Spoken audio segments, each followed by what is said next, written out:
Lee. I'm currently serving as the president of Kwon University, which is located in southwestern part of this country. I think it is my pleasure to introduce such distinguished international speakers. For this session, we have 3 speakers and 1 discussant. And the time of allocation is the chairman's role is 2 roles. One is facilitator's role and facilitate discussions and very concrete conclusion if possible. Second role is time manager and is timekeeper. So I would like to do my best to keep time management, but still we have 5 minutes behind our schedule. So I would like to allocate 20 minutes for presenters each and 10 minutes discussant and allow 10 minutes for me.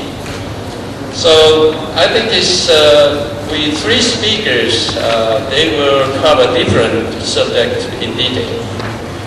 Professor Hans Schuetze. Is it all right? Okay, he concept on lifelong learning and why, what, where, how, who to learn. And he covers non-traditional learners play a right of learning. Also, he is very interestingly, he identified 6 elements conducive to lifelong learning based on international study. And Dr. Richard Yelland from OECD, he covers global context for education and skills, need for lifelong learning, and implication of student and government, challenge to higher education institutions. And Professor Dae-Bong, he mainly introduced in Korean cases, also it's mainly focused on credit bank system, which is very unique in worldwide. Also, he covered about enrollment in credit and non-credit coursework, Institute for Continuing Education at Korea University. Also, Santos, President Joel Santos from Philippines, he will cover all presenters' content. As you know well, 21st century is a rapidly changing society, rapidly changing, moving to the learning society. So accordingly, university, higher education institution also changing very rapidly.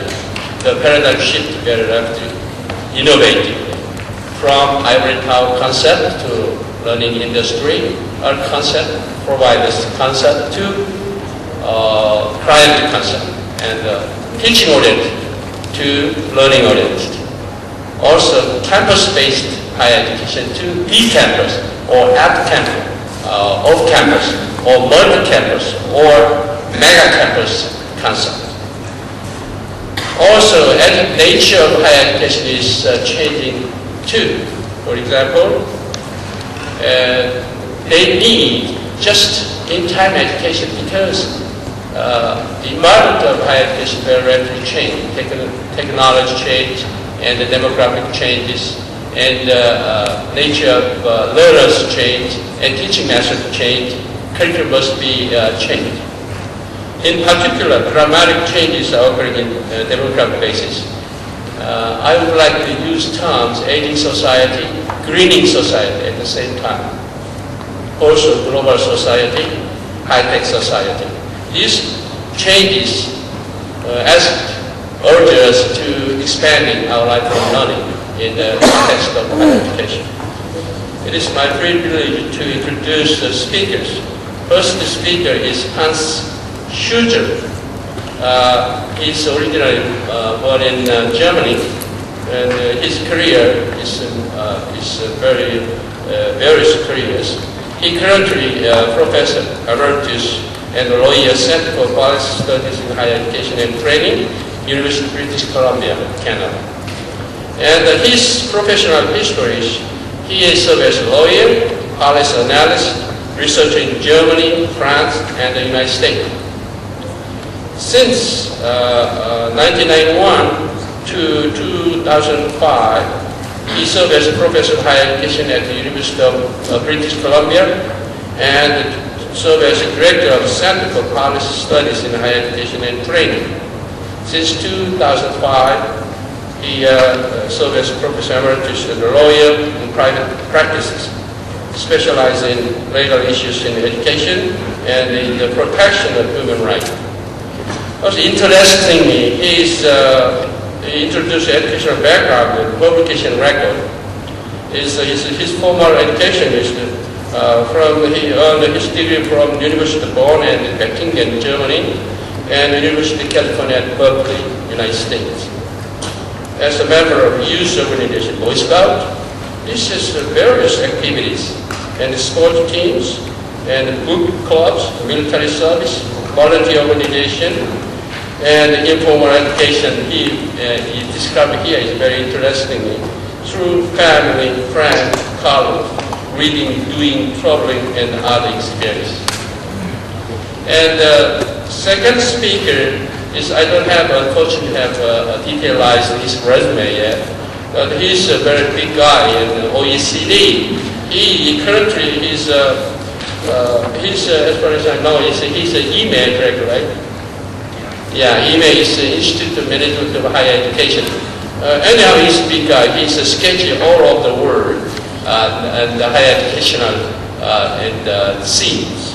I think he's currently serves as OECD email director. And other speaker is from Korea, Professor Dae-Bong. He's from Professor College of Education, Korea University. He's a Dean, Graduate School of Education, Korea University, and Director Institute for Adult and Continuing Education, Korea University. And he serves as the President of the Korean Society for Human Resource Development. And his career is very, very various. And the policy advisor for the Ministry of Labor, Republic of Korea. Also, he published lots of books and the concept of the theories of human resource development, etc. He published it here in Lista and at least 7 or 8 books he published. His educational background, he got BA bachelor degrees from Korea University, and he MA from Michigan State University, and he got a PhD from Michigan State University. One discussion to be invited here for this session. President Joel Santos, he has a very interesting career also. Mr. Joel Santos was educated in the Philippines, in the Athena and Manila for his undergraduate studies, and currently finishing the exact master of the University of Bath, United Kingdom, for responsibility and business practices. He started his career in marketing executive, protector, and gambling handling in the top soap and hand of the company at that time. He then became an entrepreneur. It's very interesting times. And invested in several businesses in distribution, logistics, advertising, and publication in the 90s. In 1980, President Joel saw his business and decided to be a social entrepreneur. Together with Miss Vivian Tan, they founded a country. It's the first international college, which is now known as Entrepreneurial School of Asia. Very interesting. He will interested later in time allowed. Joel also founded the chairman of the regional first forum on social entrepreneurship. This project is a partnership between Oxford University, Jialing University, and the Entrepreneurial School of Asia. First speaker I would like to is welcome to Professor Schuetze. Is allowed him 20 minutes. Give a big hand, please.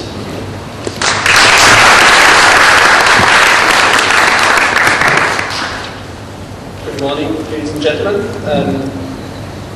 I would like this morning to talk to you about some of the aspects of the relationship of higher education and lifelong learning. And I would like to start with 6 questions. First of all, what is lifelong learning? Second, what policies are required in order to implement the system of lifelong learning? who are the main stakeholders who benefits from lifelong learning? Who are the lifelong learners? How can they be motivated and enabled to learn? And what is the role of higher education? Let's start with the first one. What is lifelong learning? And I ask this question because lifelong learning is like a chameleon, which changes its color depending on who talks about it.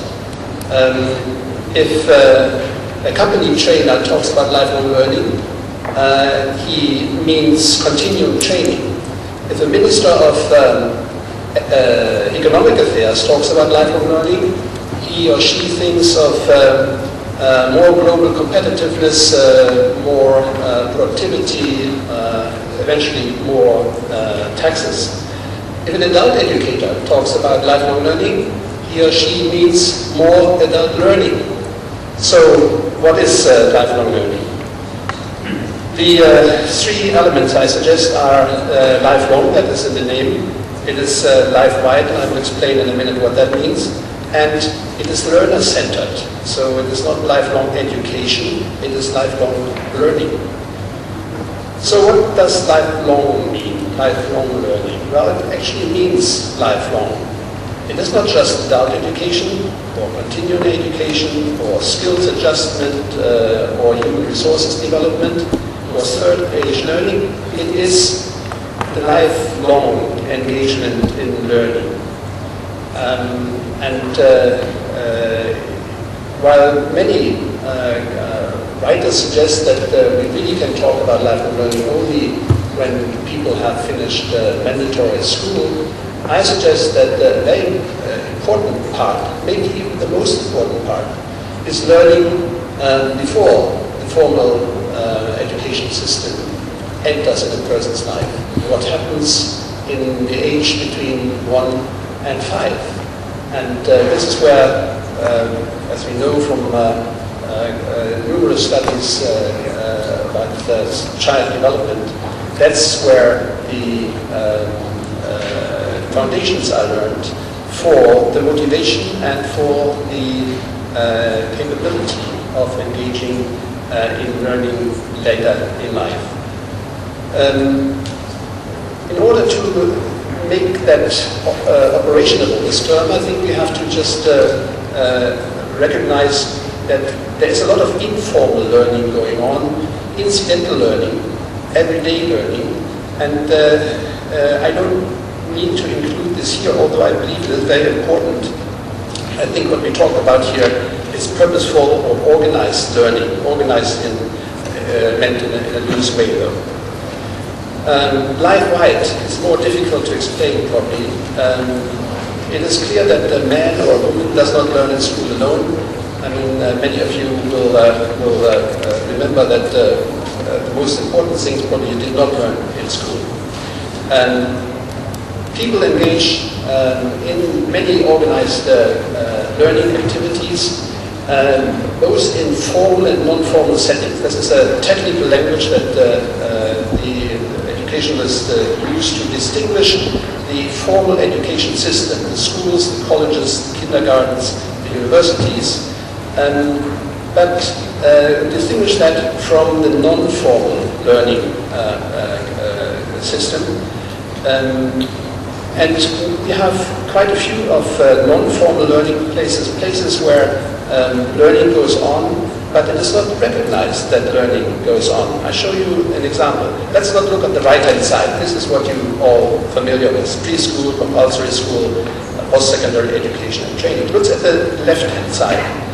So when we look into voluntary sector-based, well, it's another technical term, but what I mean by that is it is clubs, associations, sports clubs, for instance, where people do learn. They learn how to play soccer or cricket, but they also learn other things that are very important for further learning. They learn how to operate in teams. They learn how to rely on each other. They learn how to be on time for training sessions or for matches, and so on.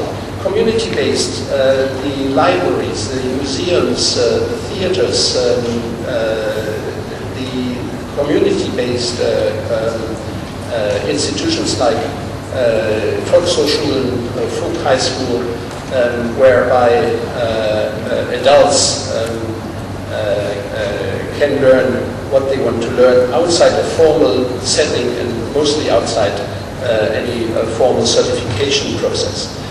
Organized individual means many people now work with the help of internet programs. So they organize learning for themselves, and they don't do that by just flipping what looks interesting, like you flip through a TV program in the evening when you're tired, but where you really sort of concentrate on what you want to learn. And probably most important for, very important for many of us, workplace-based learning. At the workplace, even if there is no formal training being offered, of course you learn a lot of very important things. Again, these extracurricular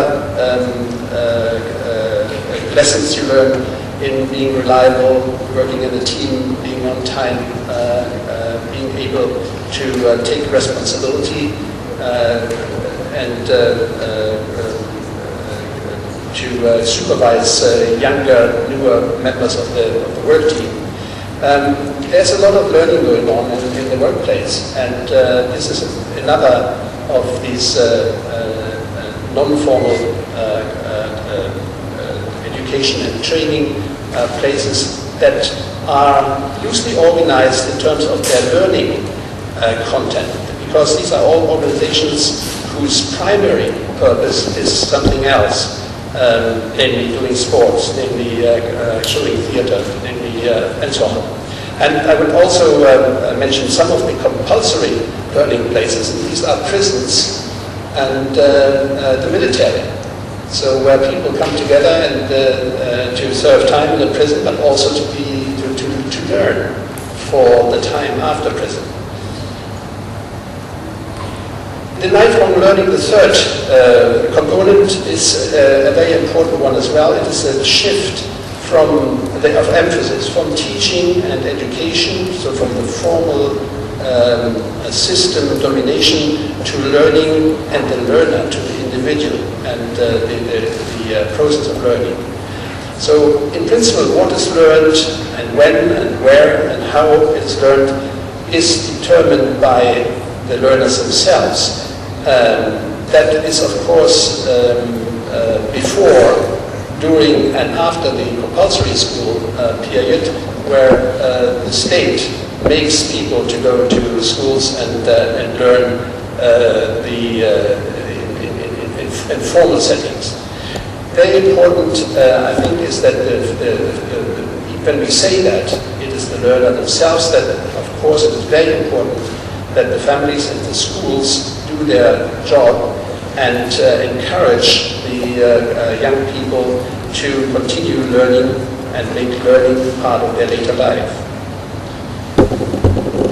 So what are the models that we can distinguish? I said everybody is thinking of something else. I think we have, and basically can distinguish three models. The one is a democratic and social justice model, if you want. It promotes equality of opportunity and life chances through learning in an egalitarian society. So lifelong learning for all. That was the slogan under which the OECD some years ago organized a meeting of ministers. And for some, surprising that an economic organization would put emphasis on lifelong learning for all. This was the message of the education ministers. We cannot just look after the people who can look after themselves. We have to look after everybody. The second model is I call it post-modern world model in developed societies. Lifelong learning as the adequate learning system for people who have access to learning opportunities and can exercise this, even if in some cases, post-secondary education, it will require financial contribution from the individuals. So lifelong learning for all who want and are able to participate, including are able to pay if needed. And the third one is a human capital model that is in some ways a little bit narrower. Continuous education and training to meet employers' need for a flexible workforce, but also for individuals to secure their employability and their mobility within a job career. So continuous learning for work. So these are three basic models that I think one has to distinguish, and it is to make clear when one talks about what. Obviously, none of these three models, these are ideal types, none of these three models exist in a pure form in any country. There's always a mix. The question is what kind of emphasis within the mix on which kind of model. Which are the populations that are targeted? For example, the illiterate adults, the immigrants, the indigenous groups, the rural populations, which are particular target group under the big umbrella of a policy of lifelong learning.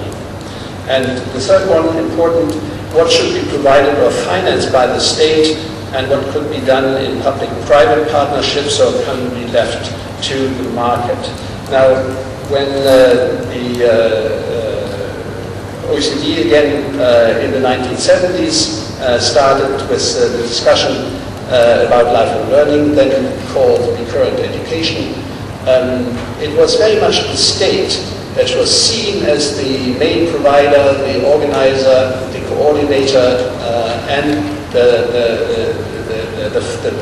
finance agent for all these things. This was unrealistic. It was unrealistic because it couldn't be paid, but it's also realistic because it was this concept of a state that organizes everything, including individual learning, and that is certainly was corrected later, and this model of the recurrent education, full-time periods of learning interspersed with full-time work interspersed with full-time periods of learning has given way to a much more flexible solution now. So the three other questions is how can different parts of the educational system be efficiently coordinated to create a seamless web. You know that in all countries the transition from one of these formal learning places, from school to college, for instance, is a problem.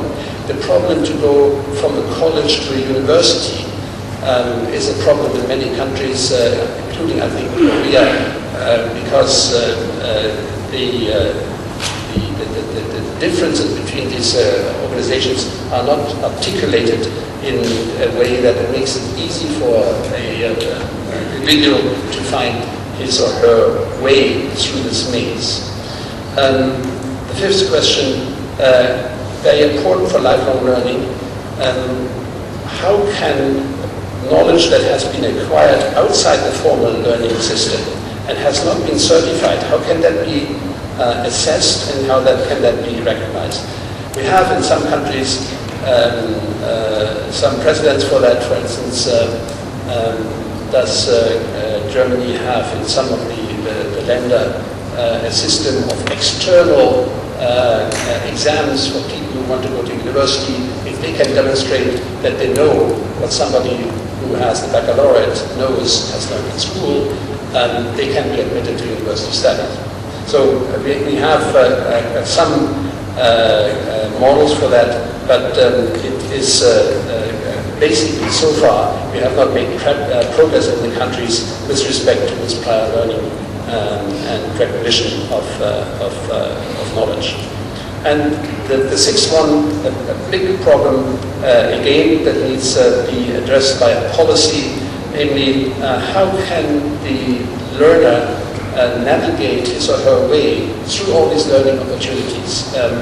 Who would provide up-to-date and reliable, non-interested information? So the question is then, how can that be brought about? So the question about the policy dilemmas, I will skip here. And I will skip a little bit the stakeholders and their stakes, just to say that individuals, industry, education institutions, and the state all have a stake in lifelong learning. They all can expect and do expect benefits from such a system. And I'll skip here. You have the slides in your conference volume, so I'll let you look at that. Who are the lifelong learners? Everyone, that is clear. I mean, this is not a special group. That the idea of lifelong learning for all is that everybody is included. There is, of course, there are some target groups which you might want to be addressed in a policy in particular. Young children, especially from migrant illiterate families, school dropouts, young adults without the necessary qualifications for a job, mature adults, especially those without adequate or up-to-date workplace skills, and older adults as well who wish to engage in general interest learning. We have seen that the universities, I come closer to the higher education part, that there are non-traditional students in higher education. Some years ago there was a book called The Graying of the Campus, so you see more gray hair among the learners, not just the professors. You see people who get in university without having the traditional access credentials, part-time learners and so on, learners, increasingly learners at a distance and internet-based programs, and more and more people who are going to university or college not to earn a degree, but to learn, just without certified exam at the end. So, how can we enable and motivate lifelong learners? I just talked about the need for a mechanism of prior learning assessment and recognition, and there are some examples in France, Germany, and other countries. Very important, how do you motivate adult learners who are not necessarily motivated by themselves, because neither the family has prepared them nor the job has prepared them. Sociologists talk about the long arm of the job, a job that is doesn't require any thinking or any learning, would make people less motivated to learn.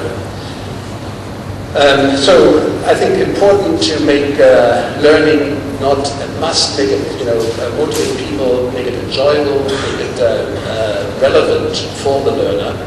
Connect different places of learning. By now, get these islands, these many separated islands of the archipelago of learning, make that a system where not only occasional ferries, sort of cross between them, but that there are solid bridges that can be gone anytime.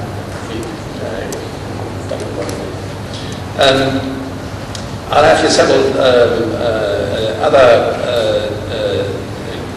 examples how this can be done. Again, I would refer you to the slides that you have. Making learning more affordable, very important. Most older people, when they ask why they don't participate in any learning activity, say, well, they can't afford it. So make it affordable. Learning accounts, time accounts, income contingent loans for higher education are all examples how the risk of failure and the financial risk of failure can be eliminated or can be attenuated. What role for higher education? Well, the context we live where we're moving towards a knowledge-based society, economy, so knowledge is becoming more important than before. There's increasing social demand for higher education. The labor force basically has requirements that are much higher than they used to be 30 or 40 years ago. And we have seen that the higher education system is moving towards a more differentiated systems addressing learners' needs. Just very briefly, 2 more slides. The lifelong learning mode, the traditional mode on the left-hand side. So you see here the question of access, the question of admission, the question of full-time and part-time are all elements in the system of lifelong learning that need to be addressed. Part-time studies, some countries like Germany, Austria, Korea, in a certain extent, are not so open for part-time studies as other jurisdictions like the United States and Canada, where part-time is a completely accepted way of study, and universities are prepared to take part-timers when they so wish to do, or when they will be able to do part-time. I go into this here very quickly. Just the last question, important. The question today is, what university did you attend? The question in a lifelong learning system is, what did you learn? So this is just a wrap up here. So higher education, I think on the whole has not done a very good job so far. There are exceptions. There are some institutions that have opened up, that have become more flexible. But on the whole, I think we have still, many of the higher education institutions are still in the traditional mode of organizing studies, and that is, as I said, not conducive to lifelong learning. Thank you very much for your attention.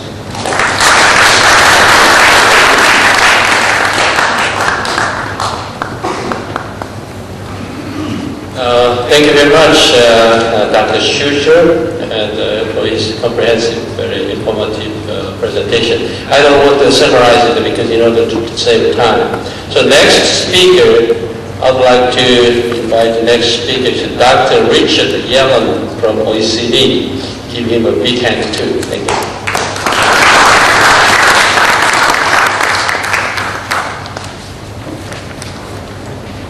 Thank you very much, Chair. Ladies and gentlemen, good morning. It's not doctor, it's Mr. I should say that. Thank you, Hans, for that introduction. It set the scene very well, and I'm going to take a slightly different perspective, but I'm going to pick up on a number of things that you said. I should start by explaining that what I have to say is based on reports and data from colleagues at OECD and from the work of the organization's Program on Institutional Management in Higher Education, which I have the privilege to lead. But the conclusions are my own. You may be intrigued by the title, Where's the Beef? What it means is, I hear a lot of talk, but I can't really see what it's all about. Where is the substance? That is the nub of my message. It's interesting that I decided to start without having consulted with Hans. I also decided to start with some definitions because it seemed to me that we need to define what we mean by higher education institutions, and we need to define what we mean by lifelong learning. Higher education institutions may be the simpler of the two, but just to remind ourselves, it covers public and private organizations which deliver teaching programs at a level beyond that of upper secondary school. Normally 3 years study, tertiary education type 5A for the statisticians, which are largely theory-based and provide qualifications for access to higher study. All genuine universities are higher education institutions, but not all higher education institutions are universities. Lifelong learning has been a central concept in education policy for more than 3 decades, but its definition remains imprecise. I think you could take a very broad definition or a narrower one. And as Hans pointed out, for OECD for many years, it's been the broad definition that we've publicly espoused, lifelong learning from the cradle to the grave. We talk about lifelong learning systems and encourage systemic approaches which promote pathways between sectors. But the narrower interpretation sees lifelong learning as consisting more about that part of the system which refers to adult education, continuing education, second chance education, and updating. I want you to keep that wider interpretation in mind, but my comments will focus more on the narrower view, because clearly everything that higher education institutions do is part of that broad interpretation of lifelong learning. But let's focus on the adults, the second chance, the continuing, the updating. What have higher education institutions got to do with that? What business is it of theirs? And why should governments be concerned? I just want to answer those questions, to step back a little, to look at how higher education has grown in recent decades. For a long time, it was the preserve of a select few. Now it's seen a massive and continuing expansion in student numbers since 1945. It's been estimated globally that student numbers rose from about 12 million in 1950 to more than 150 million in 2005. That's a more than 12 times increase. In Korea, interestingly, the growth has been even faster, from about 100,000 in 1960 to more than 2.6 million. But it's not just a matter of absolute numbers. There's been a big change in the proportion of the population which achieves a tertiary qualification. Let's see if we can make this slide work. This is quite a complicated slide. I hope the transition's gone across the continents. I apologise to those of you who may have seen these figures yesterday in Barbara Ishiga's presentation. They are fundamental to understanding one aspect of how society is changing, and I make no apology for repeating them. Barbara is sitting there listening to me in the audience. So higher education has grown in both absolute and relative terms in the past 40 years. It used to be the United States which had the biggest percentage of people with upper secondary qualifications. As you go through the decades, you find that Korea has moved up at the top of the scales, not wrong on that actually, but the percentage of 55 to 64-year-olds who've completed tertiary education gives some sort of indication of what the rates were 30 or 40 years ago. It's only approximate, but what we can see is that completion rates have changed quite differently across countries.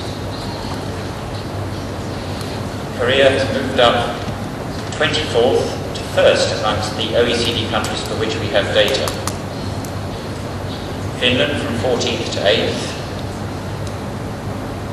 The UK is going backwards in terms of position. Germany also, and the US. Now these are proportions, but it's what has happened, and I think Hans made this reference, is what Martin Troe called the transition from elite to mass to universal higher education, where all those who wish to benefit from higher education are able to do so. Of course, at the same time, the number of institutions has grown. In the 50s, there were about 500 universities and 250 other higher education institutions. By 2004, we reckon the total number of higher education institutions in the OECD area was about 7,000, and it's probably about 17,000 worldwide.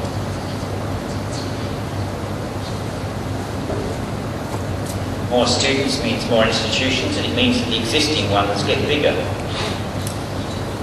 To take one example, the University of Sheffield in England. had around about 750 students right through the period between 1920 and 1940. Its student population now is about 23,000, so its character has changed completely. Now my contention is that this process of growth and expansion cannot be expected to continue forever.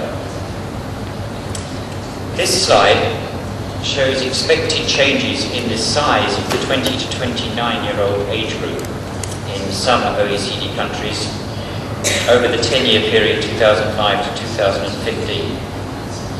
What you see is that for a significant number of countries, the traditional source of students from higher education institutions is going to get smaller.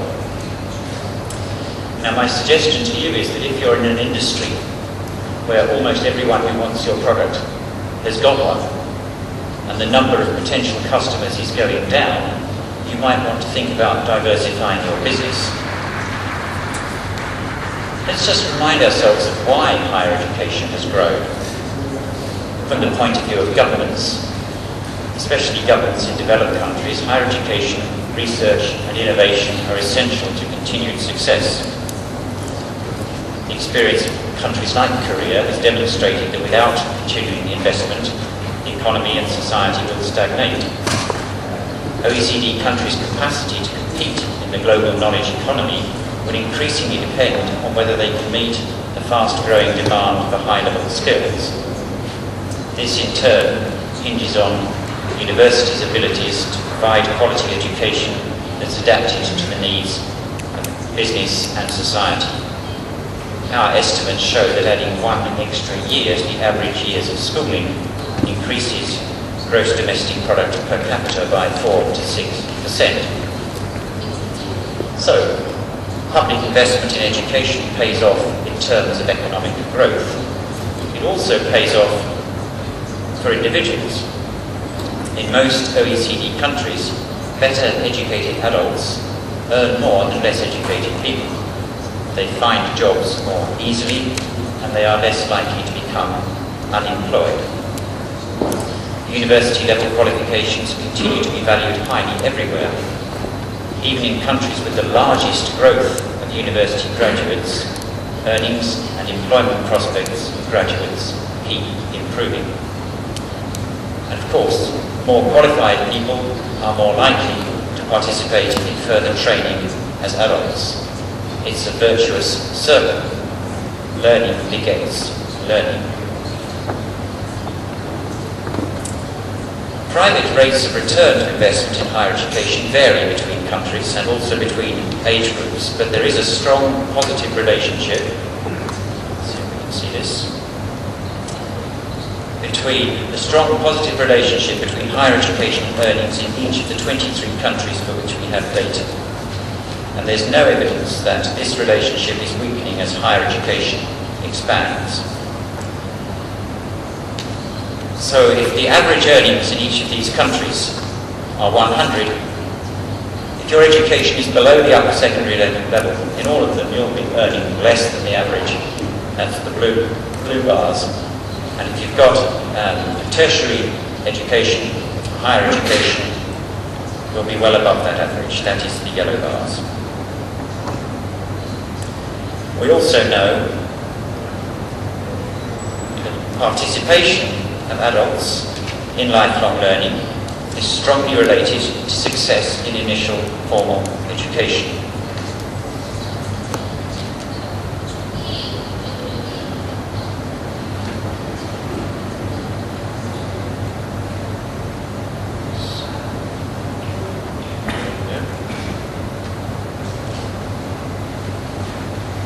The yellow bars show that the percentage of adults who in non-formal job-related continuing education and training in all levels of education, and green diamonds show you that proportion for tertiary education people. If you've got a university degree, you're much more likely to take part in lifelong learning.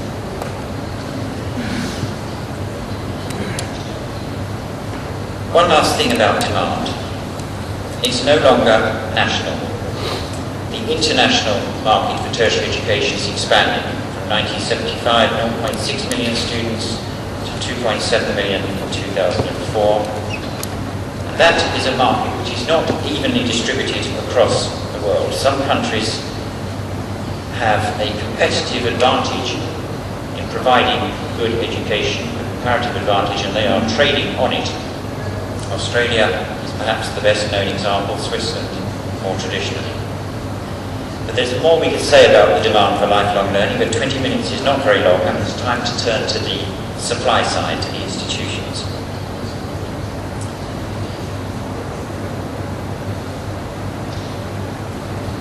Higher education has grown and diversified, but the incentives to institutions to prioritise lifelong learning are few.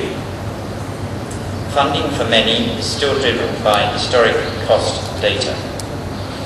The budget for next year is similar to the budget for last year. If you're lucky, there'll be a small increase. In a bad year, there may be no increase at all. And where moves have been made to link funding to performance, student numbers do play a part, but it's almost always full-time student numbers that are taken into account. So for some institutions, from the point of view of the managers, the leaders, the finance people, and I'm conscious that there's a parallel seminar going on financing higher education, there's little incentive to increase student numbers. In others, there may be an incentive to increase the number of full-time students, but it's rare that this applies to part-time or continuing education. In those systems where institutions have greater freedom to determine their own offerings and have the right to retain earned income, there is a developing market for lifelong learning. I wouldn't want to underestimate that. In some sectors it is extremely well developed. The best example is the business sector. Executive education, short courses for up-and-coming managers, executives of big business, and make a sizable contribution to the advertising revenue of The Economist every week. This is extended now to public sector management. Engineering and medicine are two more sectors where continuing professional development is well developed. And of course, higher education institutions do not just teach, they carry out research. For many, it is an article of faith that the hallmark of a proper university is the synergy between teaching and research. What that means is, as we've seen a growth in the number of higher education institutions, we've seen growth in the amount of research. There's nothing wrong in that, except that the research is not necessarily driven by an internal logic related to research and innovation, but by the number of students and faculty. And of course, governments have noticed this. As the cost of providing higher education has grown, and they've been taking steps to evaluate research and to concentrate funding on centres of excellence. There's quite a tension here. On the one hand, a push towards concentration, and on the other, a pull towards dilution of research capacity across all institutions.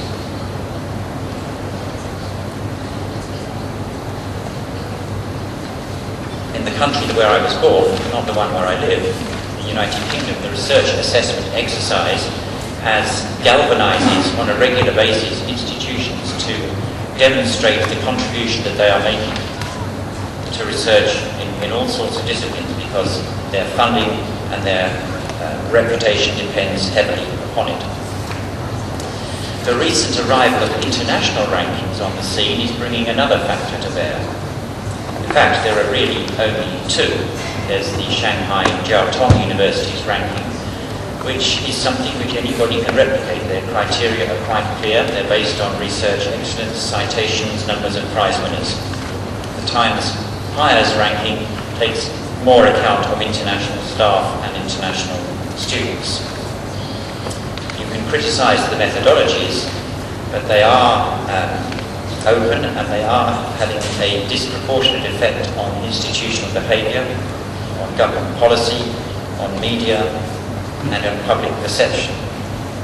And all of this is taking place in a context in which the higher education institutions have a growing autonomy to determine their own strategies. We discussed this in a chapter of education policy analysis in 2003. But the broad picture is that in most countries, governments are giving institutions greater room for manoeuvre in the way in which they manage their business, if you like, the way in which they spend their money. At the same time, of course, they are putting greater measures of accountability into the system.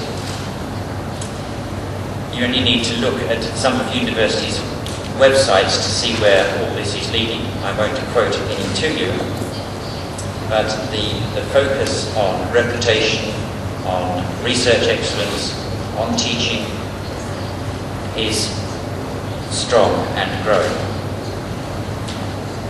It's not that the market for continuing education, adult education and training, updating and retraining does not exist. If you look at the United States, at the growth of the University of Phoenix, you can see that they have latched onto this market for adults. I will quote from their website. University of Phoenix provides nearby campus locations, online degree programs and flexible scheduling for working students. You can attend class on campus or online. University of Phoenix enables you to earn your college degree without putting your life on hold.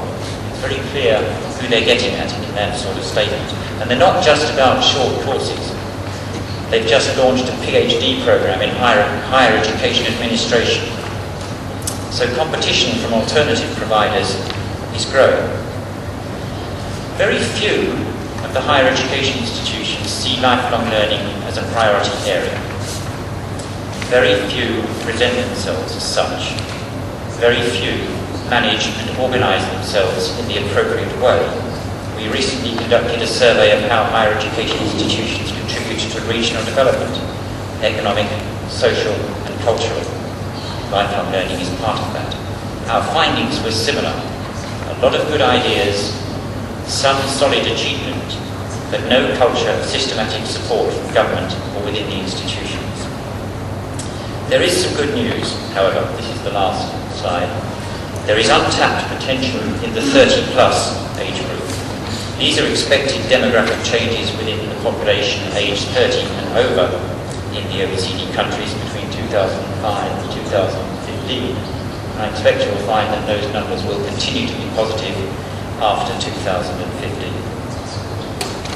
There have been some excellent initiatives from higher education institutions in lifelong learning. My conclusion: not all higher education institutions are the same. Hans used the word diversification.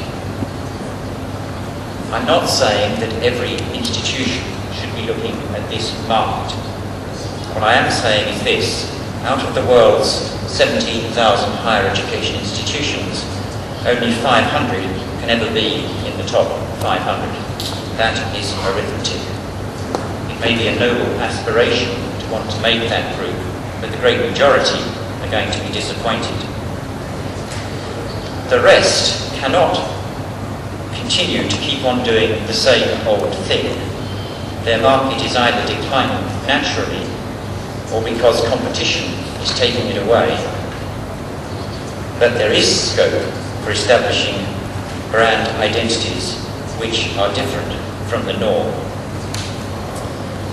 As things stand at the moment, government policy generally and institutional culture generally does not encourage this transformation. But the demand is there, the need is there, and unless policies and practices in funding, in rewards and in presentation, unless those policies and practices change, the potential contribution of higher education institutions to lifelong learning will remain unfulfilled.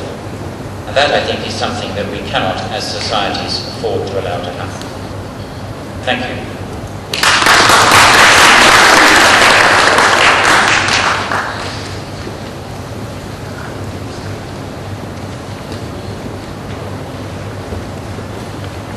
Okay, thank you very much, Dr. Yelland is efficient and on time and providing for us very valuable statistical figures in the global perspective.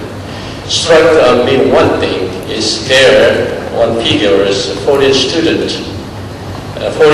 share rate in the tertiary education setting.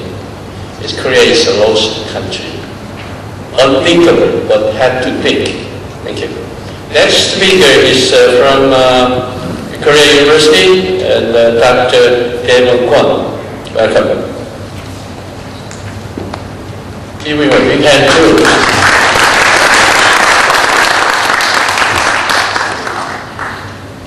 Good morning. Thank you for the introduction. What a wonderful to be here with Hans Schuetze. I spent last year in UBC. I'd like to take this opportunity to thank you for sharing your office with me. Today I will speak about whether or not the higher education is currently an active participant in building the lifelong learning society in Korea. So at the end of my presentation, I'm going to give you an opportunity to judge it, whether or not higher education in Korea is currently an active participant. Today, I'm very pleased to listen to the definition of the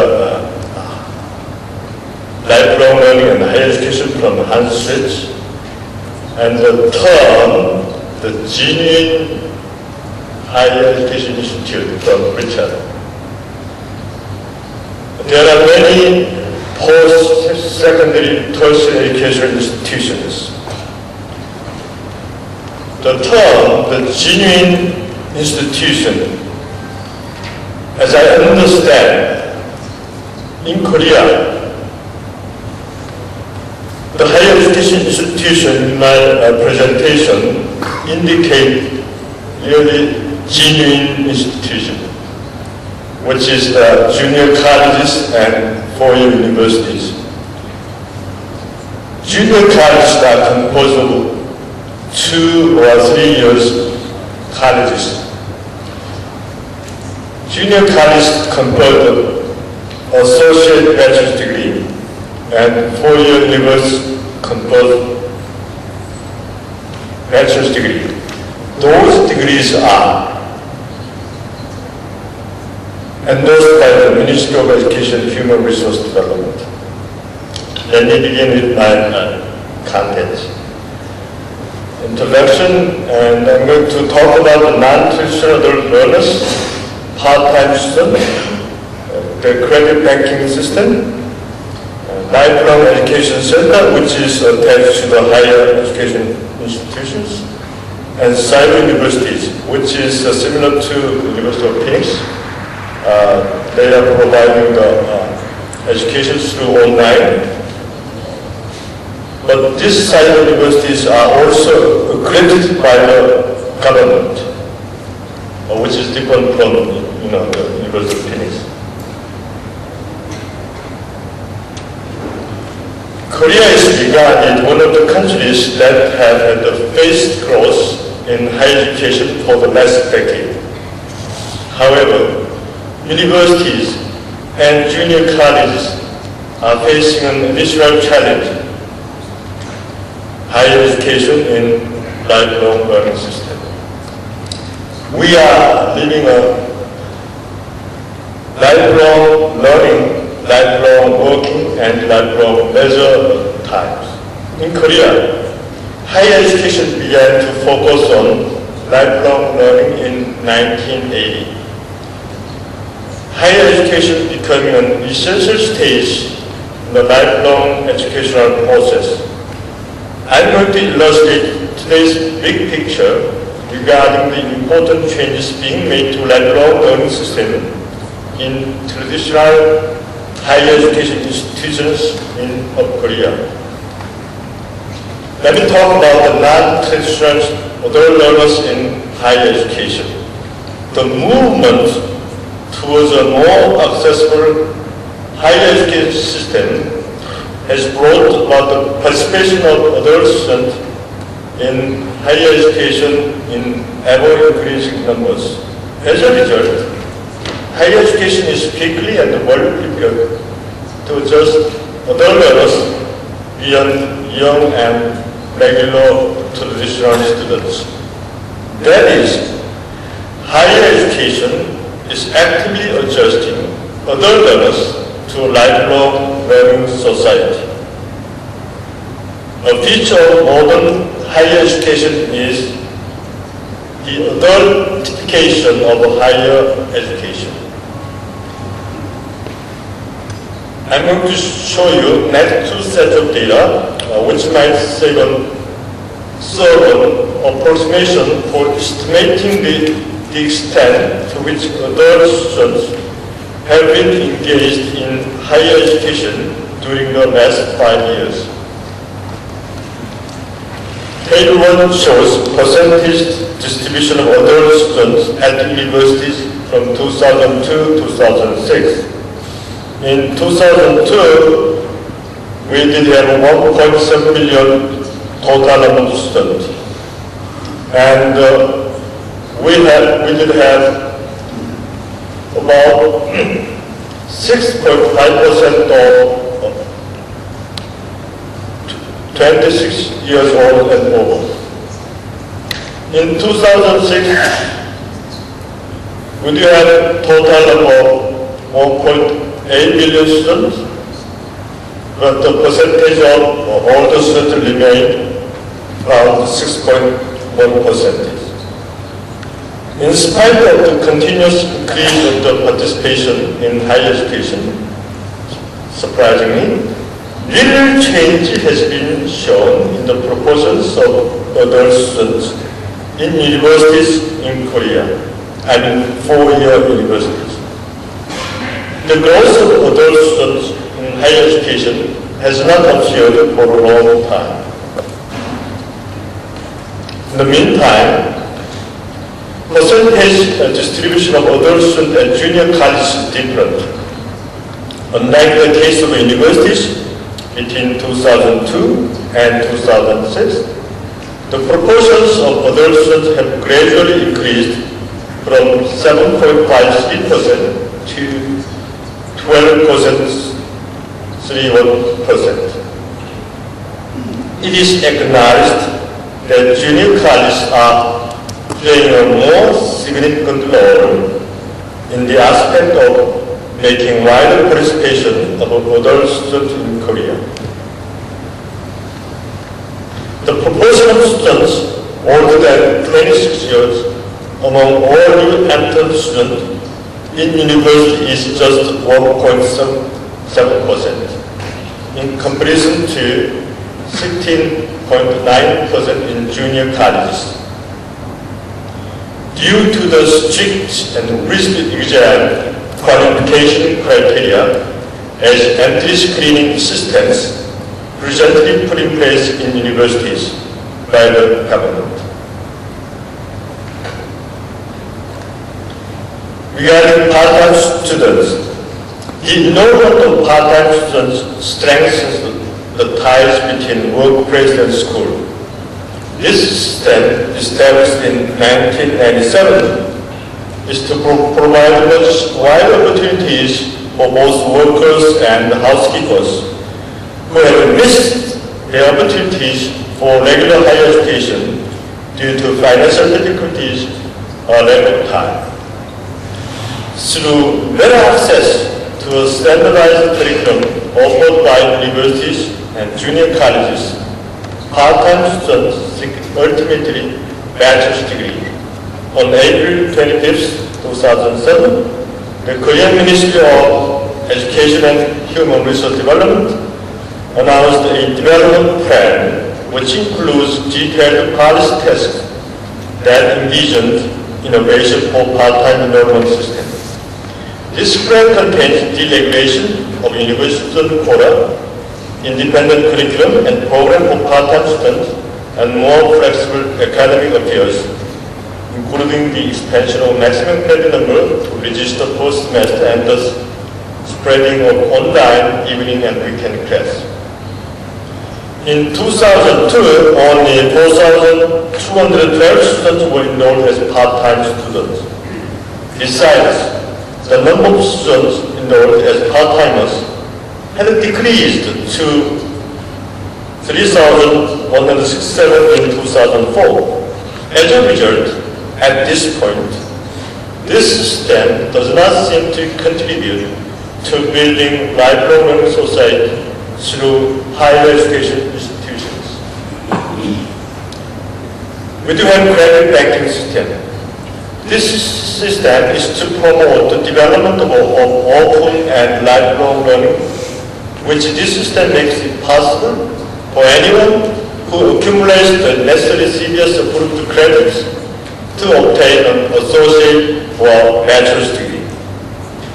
According to a government report regarding lifelong learning released by the KEI, which is Korea Educational Development Institute, the CBS has dramatically expanded its scope since it was initiated in 1998. It is acknowledged that the CBS plays a critical role in establishing a connection between the traditional forms of higher education and the various alternative education programs, as well as lifelong education programs. On the other, there exists a weak and unstable connection among different higher education institutions. It is more likely to increase the number of lifelong education centers affiliated in formal higher education institutions with the credit bank system. However, the proportion of lifelong learning centers affiliated in higher education institutions with the CBS shows still lower than 50%. The participation rate of junior colleges with the CBS was much higher than that of universities. That is,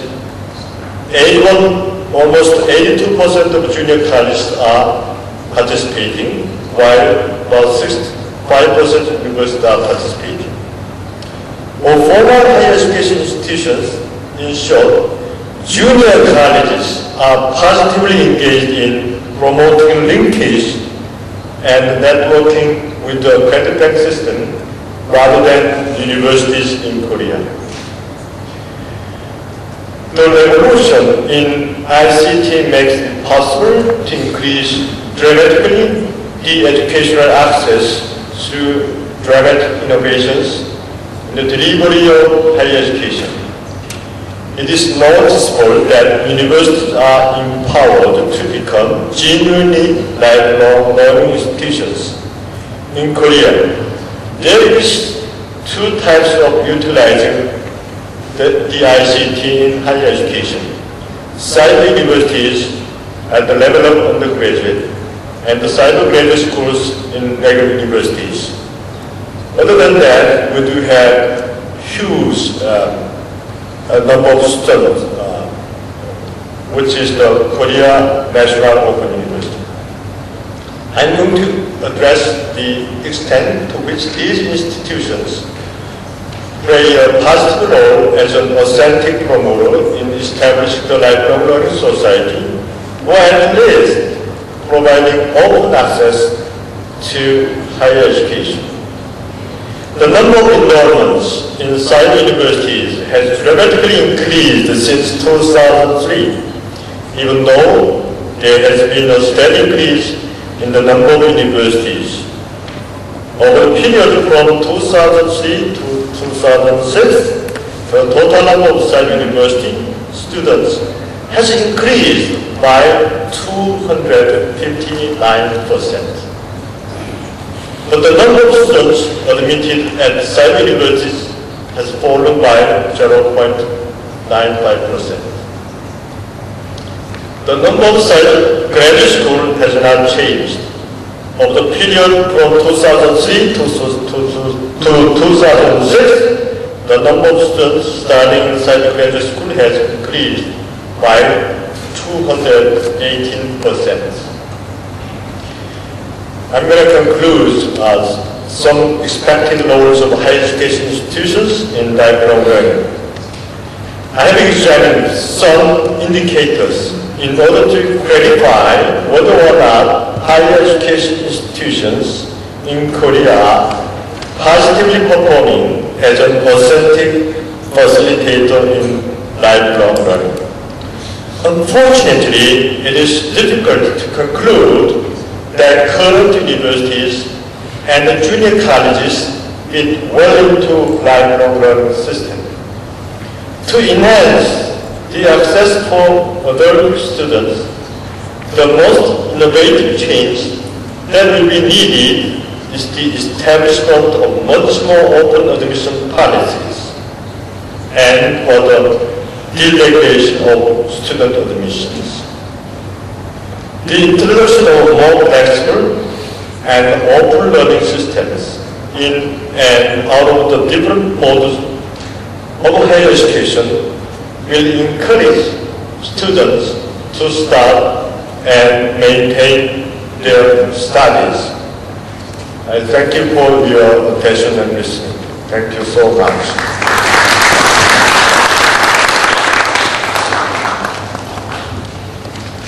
Thank you very much, Dr. Kwon. He sent me in future on time.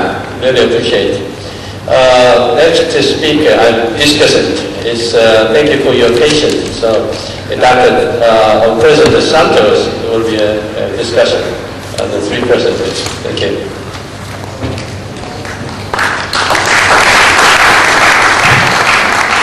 I think I'll be very brief. I think we've had so much information from our three experts, and actually very enlightening. I'll speak from two points of view. I am both an educator and an entrepreneur. So I'll speak from those 2 points of view and combining my entrepreneur hat and my academic hat. I think from an entrepreneur, I'm also what you call a venture capitalist. So I invest in educational institutions and other businesses. So when I see a discussion of lifelong learning, I see opportunity. And as an academic, I see also opportunity and threats. And I'd like to discuss that as I end my discussion. The first thing is that lifelong learning has an impact very strongly on the individual and on the higher educational institution. As an individual, we are living in a knowledge society, in a learning society. Whatever it is, it's a very fast-paced society. So you cannot afford to succeed in the workplace, whether as an entrepreneur, businessman, academic, professional, if you stop learning. The demands of the current society, the current workplace, demands that every person must keep on improving themselves. The minute you stop improving yourself, you will lose your job or your business will go down. So as an individual, lifelong learning is not a want, it is a need. Not only to succeed, but even to survive. So that's the first impact that I see of lifelong learning as an individual. Now, for a higher education institution, when you see that everybody has to keep on learning, then it is not even a want anymore. From a marketing point of view, continuous learning or lifelong learning is not a want of an individual, but it is actually a need. And in basic marketing, if you fulfill a need, then you have a business. So from the point of view of any type of educational institution, that means we have to fulfill the need of every individual to keep on learning. And I think that is a wonderful opportunity for most higher educational institutions. And so if you're not even developing something to actually take advantage of the lifelong learning bandwagon, then I think as an institution, you are falling short. One of the speakers said, I think it was Richard, who says, only 500 universities and institutions can be in the top 500. What happens in the thousands of other higher educational institutions? You cannot get lost in obscurity because you're not part of the top 500. You can be part of the top 500 in another category, and that could possibly be lifelong learning. And so I'd like to end using my entrepreneurial hat and said that as a venture capitalist, I see the opportunity in higher education, focusing on lifelong learning. And if I was going to invest, I would invest immediately in institutions that focus on helping individuals keep on learning. So thank you very much.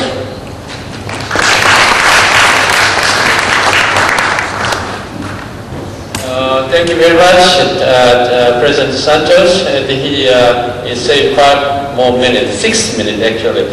So each president, if you have any comment on it, just I'll allow you each 30 seconds. You don't have any response? Okay. Dr. Yelland? I'd just like to say I'd like to say 2 things actually. Okay. The first is an apology because you were all looking very bemused when I started because I showed the wrong slide. The message was the same, but it was the wrong slide. I showed up a secondary, not a tertiary. So that apology needed to be made. I think on the point that our discussant has just made, I would underline that. And it relates to what I was saying about the University of Phoenix. It is extraordinary that businesses can come in and charge and sell education, which our businesses are offering for free, and make money at it, and people are investing in this sort of institution. Okay. Thank you very much. Now I would like to entertain a floor discussion, 10 minutes. So before you give a question, so identify yourself, and if you have a certain speaker, the question to the speaker, please identify the speaker too. Thank you.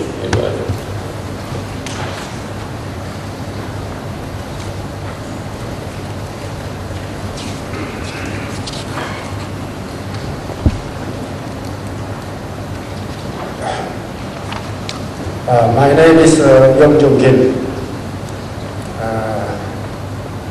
Hans Schuetze, may I have a question? Thank you for your excellent speech. Which is important, whether formal education or learn formal education?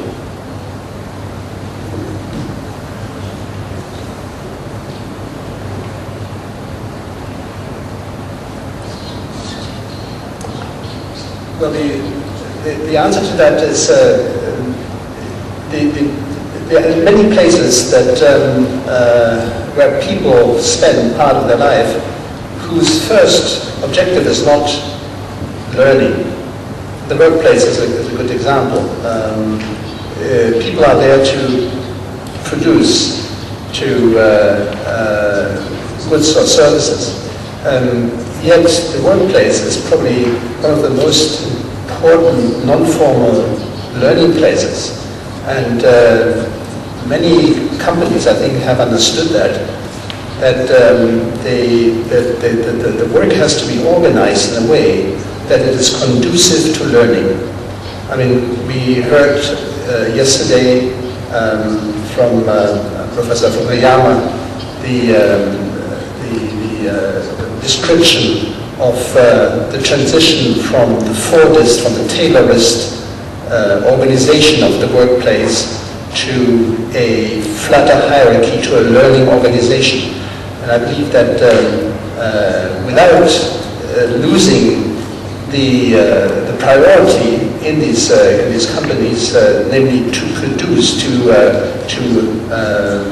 be productive, to produce goods and services, and be successful at the market, you also have to become a place where learning is recognized, and not only recognized, but it's required from the employees, not just the top 3, 4, 5 people in a small company, but for all people in the company.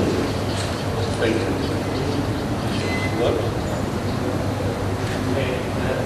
Next question, if you have, yeah.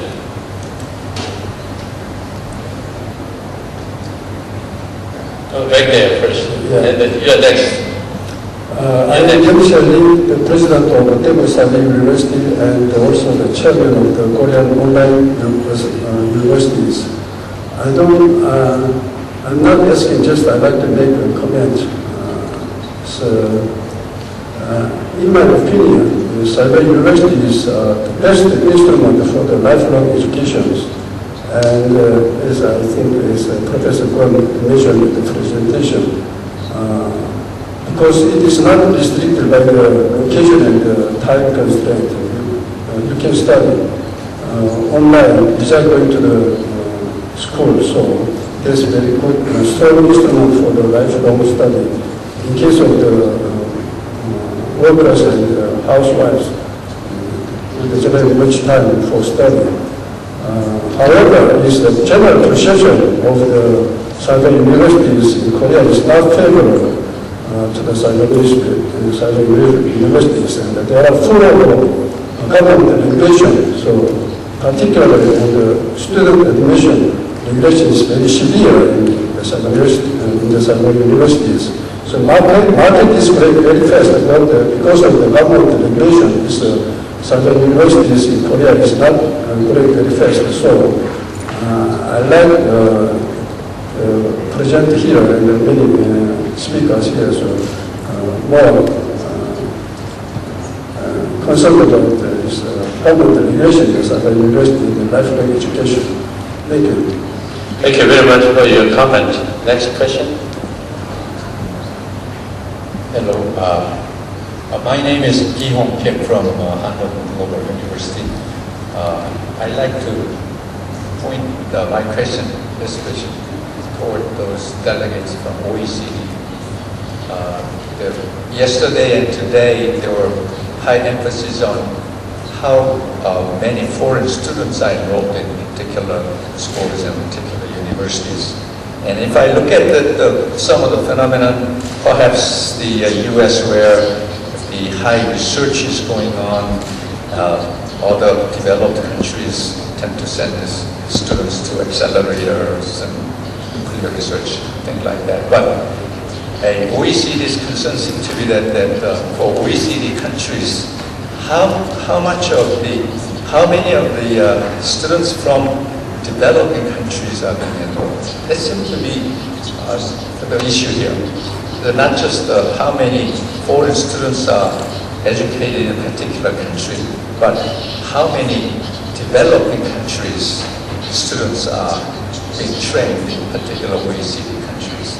Especially, there seems to be some emphasis, should be some emphasis on how actively you go out and give helping hand to those countries, because they don't even know how to send those students. So that there seems to be some kind of a sort of like a global education, globalization index or something. So I'd like to hear your opinions. Thank you. That's a very good point to make, but we've actually done quite a lot of work on the global student market generally. I don't have all those data in my head, but what I can do is point you to some publications and some information that we do have. I mean, certainly a lot of the growth in the international student market has come from the developing world. It depends a little bit how you classify the countries, but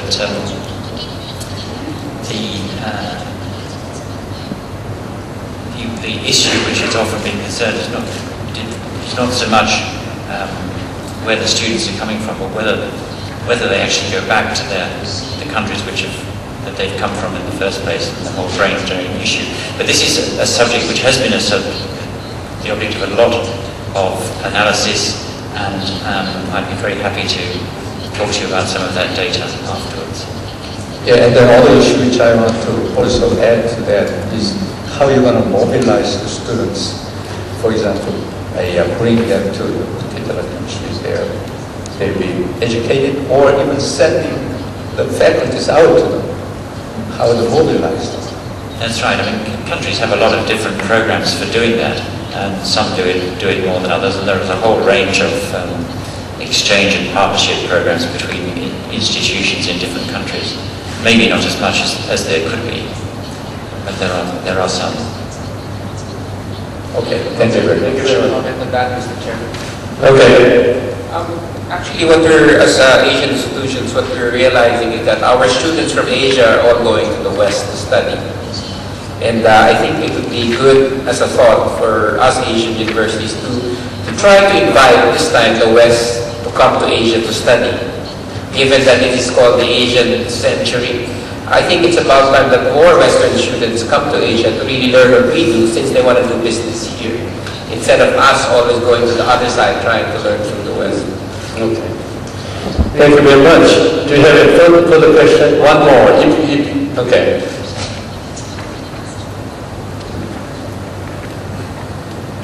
I'm Dae-Bong. The President Carries is taking care of national education informatization for primary and secondary school. But my question is to Dr. Hans. My question is actually, there is not any disagreements in importance of promotion of lifelong learning. But my question is, from the government side of view, what should be government providing for quality lifelong learning? Okay, for the Korean society as well as global society.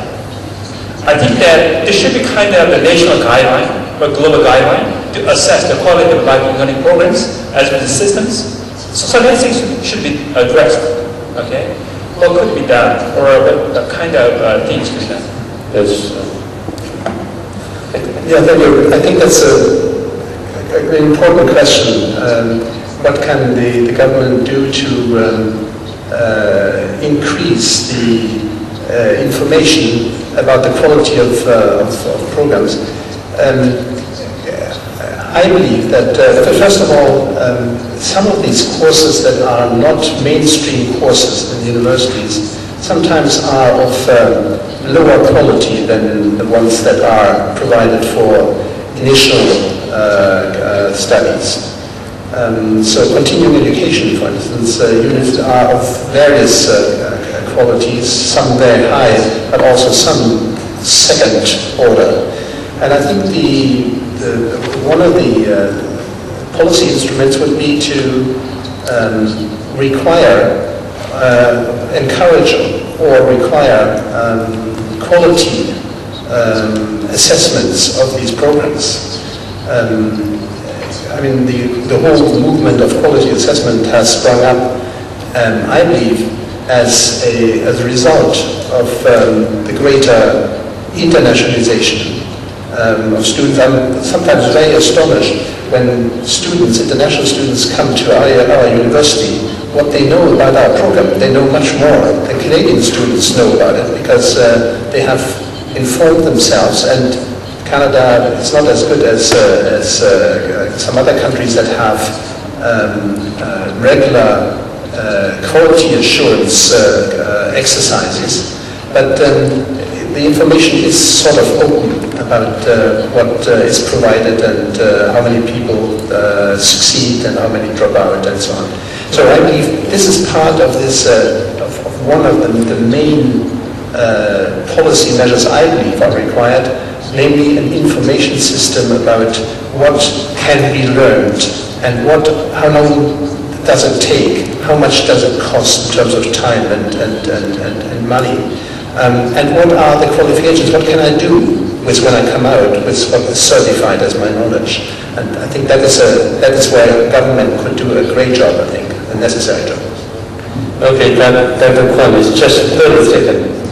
To increase the quality of lifelong education, I think the government needs to decrease the amount of work. So, deregulation can enhance the quality of education. Okay, thank you. Time around, it's behind the schedule 5 minutes, so I don't want to summarize or sum up the whole presentation's content. Just read its conclusion. One thing is British England Prime Minister Tony Blair mentioned education is the best economy. I think it's lifelong learning is the best economy, because the 21st century is we call P-problem age. Problem of poverty, problem of pollution, problem of peace, problem of public schooling, problem of public health. In order to solve this problem, global agenda, maybe lifelong learning can be one alternative. Also, I think lifelong learner can see better, listen more carefully, and communication more effectively in the rapidly changing context of society. Thank you very much. Really appreciate it for your excellent presentation.